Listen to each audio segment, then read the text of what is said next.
रेखा दुर्गे, तालुका अभियान व्यवस्थापन कक्ष अहेरी संघटनेचे अध्यक्ष।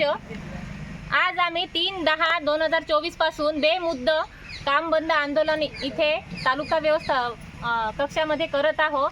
तरी आपणास आमचे लोकप्रतिनिधी, कुटुंब प्रमुख, पालक म्हणून या निवेदनाद्वारे नम्र विनंती करण्यात येते की आमच्या संघटनेच्या प्रलंबित न्याय मागण्या शासन स्तरावर पाठपुरावा करून उमेद महाराष्ट्र राज्य ग्रामीण जीवनोन्नती अभियानास ग्राम विकास व पंचायत राज विभागामधील शासनाचा एक नियमित विभाग म्हणून आस्थापनेला मान्यता देणे व त्या अंतर्गत कार्यरत सर्व कॉन्ट्रॅक्टिंग अधिकारी व कर्मचारी व समुदाय संसाधन व्यक्ती यांना शासनाच्या समकक्ष पदावर कायमस्वरूपी समाविष्ट करून अभियानातील सर्व महिला कॅडर कर्मचारी यांना न्याय द्यावा ही नम्र विनंती।